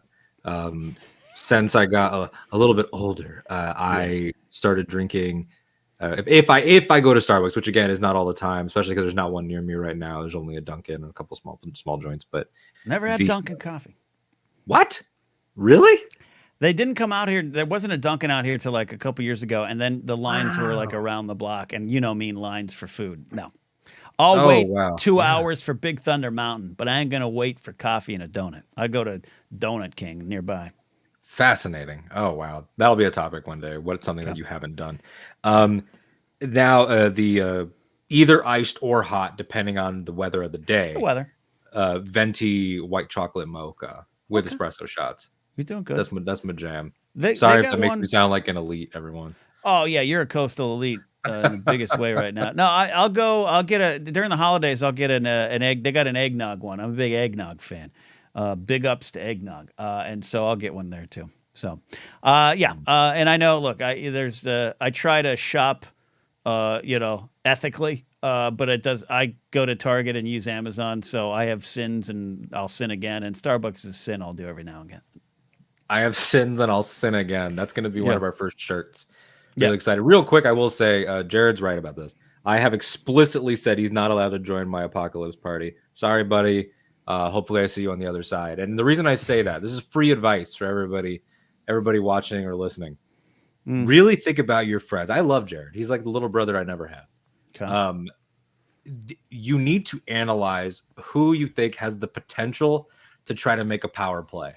Like, and you can't have those people in the party. Like, if you think that somebody might get so spooked by the situation that they try to seize leadership, can't have that. Can't Sorry, have it. can't have it. Fair enough.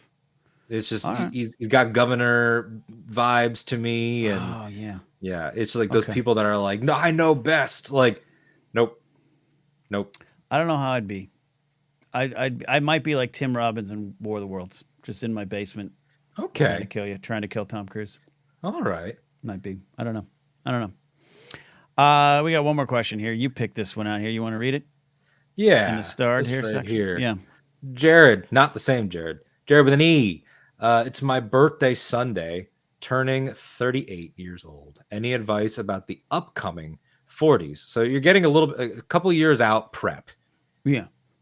Look, it's fair to acknowledge, and by the way, I do want to highlight, I'm going to get Matthew Stokes just gifted 10 memberships to this channel. What a hero, man. What a hero. There you go. I'm going to go back to that. Oh, did I say Matty Gunner? Matthew Stokes. Sorry. Oh, I gave the credit to the wrong person. Matty, sit down. Matthew Stokes is here. He's the hero today, not you, Matty Gunner. It's my B-Day, turning 30. It's fair to acknowledge, it's okay to acknowledge that the 40s and turning 40 is big. It is definitely a mental, wallop. It can set you back a little bit. I had a bit of a freak out. I did like 12 podcasts about it, and I thought life ended, and I just didn't know. But years ago, one of my old bosses, who was at the time 43, which is crazy because I'm now 5 years older than that spot. He told me straight up, I was 27, 28 at the time. He's like, dude, the 40s, it's already been the best decade of my life. Now, a lot of it had to do with he had retired from the sheriff's department. He had a little extra money. He was working this job. And he's like, I can do more things. I can do the things I wanted to accomplish. I got a motorcycle now. There's a lot of that. I don't have that. I live in LA. I'm barely surviving. I'll be outside Target begging for food today. But there's some emotional truths to that, Jared, that the 40s, you finally know who you are. I've went through some big changes. I didn't start my second career till I was 39. My mother, I pick on my mother sometimes on the show. I give her a ton of credit. In her early 40s, she had been a housewife turned church secretary, was fine for that time in her life. She wanted to do something more. She went back to school, started an entire second career in her mid 40s. Like, it's other than the pains, and the pains are real. My back is burning right now sitting in this chair, but that has more to do with a pro wrestling injury than it does age. But age doesn't help. All that stuff's real, but you know who you are. Embrace it. It's you're still young. I look back at pictures of me at 40, and I'm like, young fool. You had it all then. Why didn't you see it? So embrace it. Embrace it. And the 30s are great too. And only now at the end do you understand? Only now at the end do you understand. Yes. Understand. Probably the top Sheev line for me personally. I think mine that's is all beautiful. Mine is your faith in your friends is yours. I like. Oh, and I great. And I also have to say, you have paid the price for your lack of vision. And yes, and my other favorite Palpatine line is from Rise of Skywalker. I absolutely love. I've died before. It's the best. I love it. Love it. Yeah, that one's loaded. I mean, the as once I fell, so falls the last sky. I love it. Like I can't tell you how much I love that film, and I know people. I get it. Whatever. You get Ian McDiarmid back to do some of the most over the top villainous Palpatine stuff. Like sign me up. Anyways, I hope that helps, Jared. I know Alden, you got the ancient year of 30 fast approaching for you in a couple years. I know it hangs over you. But you'll be all right. It does. I think but the dangerous thing, and this is not advice for anyone really, it's just more of a reflection. I'm sure some people have figured this out. The thing to not do is what my mother and I do, which is when I'm this old, you'll be this old. Oh, don't do it. Don't do it. The other day we went down this road by accident. It just came up. And I said, when I'm 40, you'll be 69. And my mom goes, I'm not going to be around for that. And then I was like, stop it. And then we started to, when I'm 50, you'll be 79. And then my oldest nephew will be this. And like, don't do that. That's just a bad path. No, don't do that. Look, I'll admit this, for the first time, my parents are in their 70s. They're doing good. God bless it. Knock on wood. For the first time this week, I did that, like, in 25 years, I could be dead thing. And I was like, what am I doing? And I wasn't even depressed. I just was like sitting around. I was like, yeah, because well, that year, oh God, yeah, I might be dead. Oh no, like you can't live today. Think about tomorrow, but live today. A couple more questions have coming in. If you got a super chat and want to get our attention, or you have any question, we'll star those. You don't have to super chat to get in it. Here, 8984M says, as someone who blew out their vocal cords going too hard in karaoke, what advice do you have as people who talk in mics on how not to do that? When it comes to sing, I can't sing. I blow out my vocal cords just singing along to like Oasis songs in my car. I don't have the management, the breaths, the control. I ain't no Lady Gaga, so I don't know that. But you, Alden, do you sing? The better way to say this is I have done singing. I don't sing actively. Late high school, I did theater, and I did theater in school, and I did some community theater, a couple plays. My singing voice is my speaking voice in a lot of ways. It's bass baritone stuff. So there's not a lot of like parts, but I exactly. I played Judge Turpin and Sweeney Todd. I did Scar, Lion King. The Jeremy Irons, basically Jeremy Irons impression.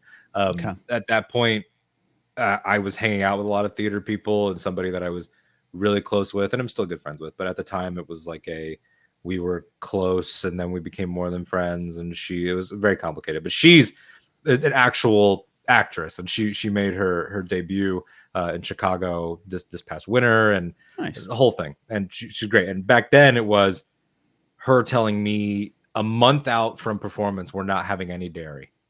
And that was a big thing. So that clears you up. And in place of all that dairy, tea. Tea, which I hate tea. I try. I don't like tea. I'm not a tea guy either. I want to be, and I want to be. Yeah. So that's the only advice I have. I talk a lot. Ken talks more than I do. Even when I'm podcasting every week, it's a couple hours tops. Now with this show, top out at 4. I think you top out at like 10.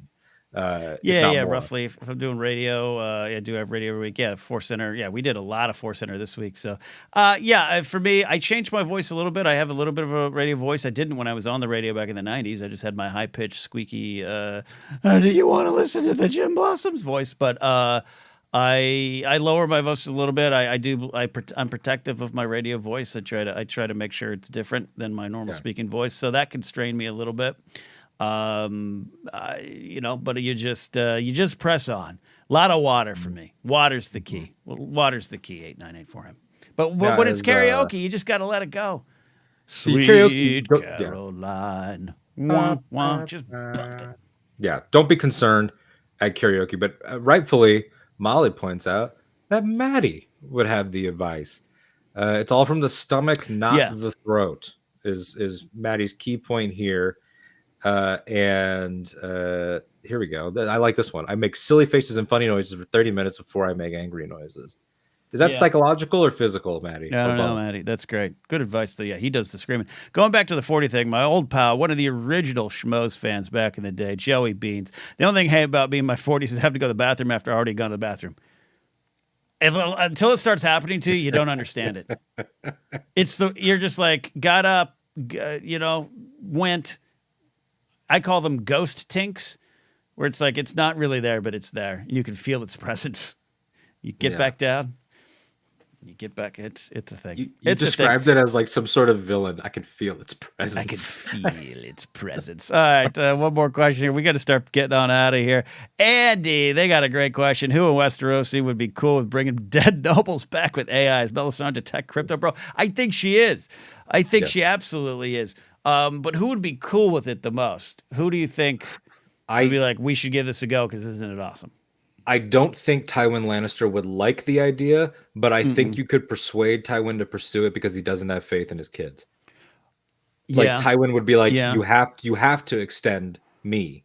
You have to bring me back or else the house will fall into ruin. The answer in terms of like what the actual question here is okay, so it's just Westerosi. It's not necessarily the lords or the ladies at the top.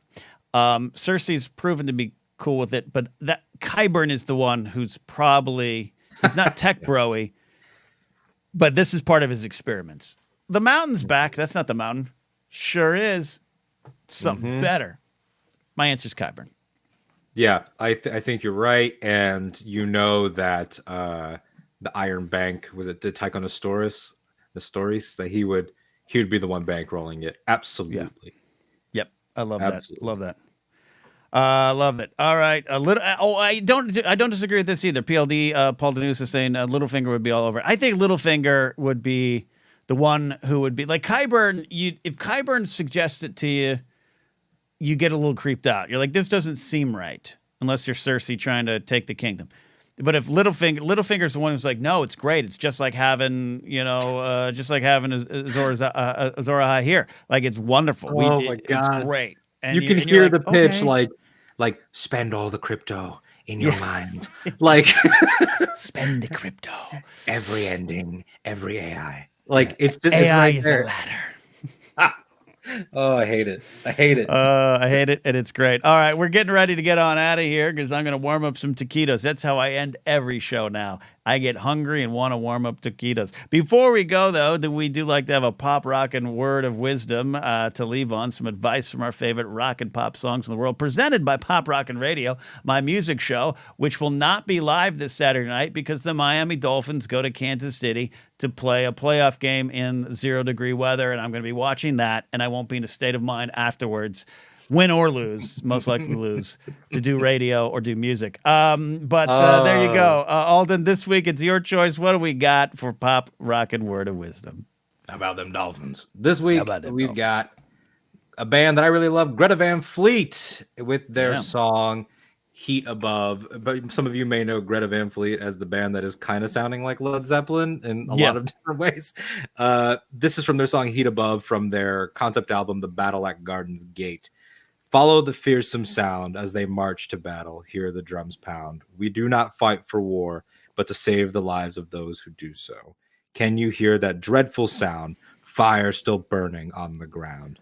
Can you feel my love rising with the heat above? Life's the story of ascending to the stars as one. Beautiful. I love that. Is that about Danny taking down the Capitol? Yes, the ascending to the stars as one is when her son Drogon scooped her up and took her off into the undying lands. It's also a song about all of us in the AI apocalypse, evidently. It is that, and war and the state of the world. We covered a lot today, and hey, look, not everything we say you'll agree with. That's totally fine. We understand it. We're here offering our take and our opinion on our emotional reaction and connection to the news and the world and everything out there. So we appreciate you all coming along for the journey. And we'll be back next week, Alden. And we had such fun with Alex Backus last week. We'll definitely start working on more and more guests to come in and join the conversation. Been a lot of fun. That's my final word. What do you got for a final word? And then we'll get the hell out of here. I'm going to echo one of our favorite people. Before you make anything scary voices, scary faces, spend 30 minutes making silly ones instead. Lovely advice. Beautiful. All right. Follow, subscribe, like, share, tell your friends. We'll see you next week, friends. Bye.